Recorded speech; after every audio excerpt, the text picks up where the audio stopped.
The ending of The Debt Collector brings Noom's story to its tragic but meaningful conclusion. Although the film delivers explosive shootouts, brutal revenge, and one final confrontation with Poe, the ending isn't simply about a former criminal hunting down the man responsible for murdering Grandma Lek. At its heart, it's about whether someone who spent his entire life surrounded by violence can break free from it before it's too late. By the time the credits roll, Noom finally pays the greatest debt of his life. Not a financial one, but the moral debt he's carried ever since becoming a killer. One of the biggest surprises comes shortly before the ending. After infiltrating Madame Pin's headquarters, Noom has every reason to kill her. She built the criminal empire that turned him into a feared debt collector, protected Poe despite knowing how monstrous he'd become, and allowed countless innocent people to suffer. Yet, when Kong calls and begs him to let the justice system handle her, Noom actually listens. This is a huge turning point because throughout the movie, Nooms insisted that revenge is the only language criminals understand. Even the abbot's repeated pleas for forgiveness seemed to fall on deaf ears. By choosing not to execute Madame Pin, Noom proves that at least part of the man the abbot hoped he could become still exists. Ironically, Madame Pin seals her own fate. Rather than accepting the mercy she's been shown, she immediately tries to attack Noom from behind. He instinctively pushes her away, causing her to fall onto a sharp object and die. Her death feels symbolic. The empire she created destroys its creator. Noom doesn't execute her. Her own refusal to abandon violence becomes the reason she dies. Poe represents everything Noom once was, but without any moral boundaries. The movie repeatedly shows that even during his years as Madame Pin's most feared collector, Noom followed one absolute rule: children were never to be harmed. Poe has no such code. He terrorizes debtors for pleasure, murders Grandma Lek, burns Nidnoy alive, attacks Buddhist monks, and places bounties on innocent people simply to protect himself. What makes the conflict personal is that Grandma Lek and Nidnoy were the first people to treat Noom like an ordinary human being after prison. They never judged his criminal past. Instead, they showed him kindness when he believed he deserved none. Their murders destroyed the peaceful life he'd slowly begun building. In many ways, Poe isn't just another gangster. He's the embodiment of the violent life Noom has spent years trying and failing to escape. Although Poe is finally defeated, Noom never truly had a chance to survive. Earlier in the film, doctors revealed that his brain tumor was inoperable. Radiation could have extended his life, but Noom abandoned treatment after deciding revenge mattered more than his own future. As the story progresses, his worsening hallucinations, seizures, and blackouts make it clear that his condition is rapidly becoming fatal. By the final fight, he's already dying.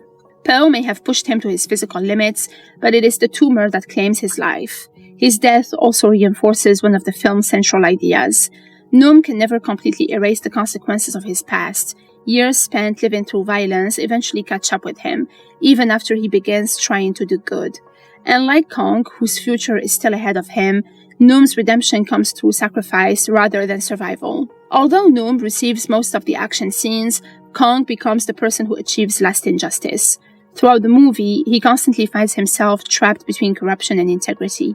He struggles with crushing debt, discovers fellow officers are accepting bribes, is betrayed by Inspector Tong, and nearly dies because powerful criminals manipulate the legal system. Despite all of that, Kong refuses to give up. His persistence eventually helps dismantle Madame Pin's criminal network, exposing corruption that had operated unchecked for years. Even after Noom dies, Kong continues carrying his friend's legacy by protecting the innocent rather than pursuing revenge. That makes the ending especially satisfying. Noom defeats the monster standing directly in front of him. Kong helps destroy the system that created monsters like Poe in the first place. Nidnoy's fate is one of the movie's most hopeful moments. After surviving the fire that killed her grandmother, she spends much of the film fighting for her life with severe burns. By the ending, she's recovered. The final scene, where Kong takes Nidnoy out on a boat to scatter Noom's ashes into the sea, carries enormous emotional weight.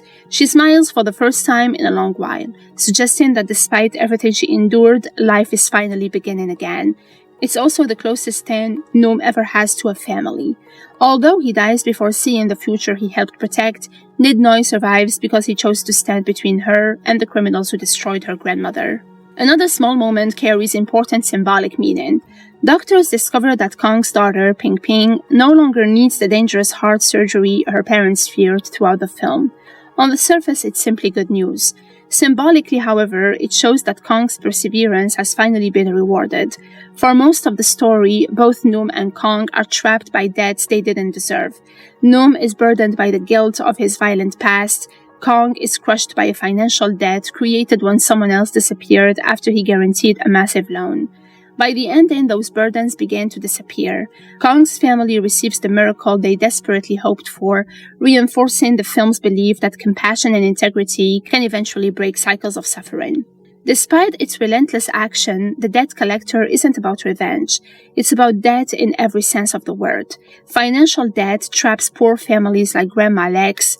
Moral debt haunts Noom for the life he once lived.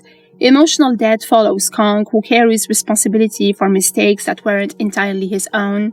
Even Madam Pin and Po become prisoners of the violent system they built. The abbot repeatedly argues that the only way to escape these cycles is through compassion and forgiveness. Noom never fully embraces that philosophy, but by sparing Madam Pin and by protecting innocent people instead of exploiting them like he once did, he finally takes the first real steps toward redemption. His death is tragic, but it isn't meaningless.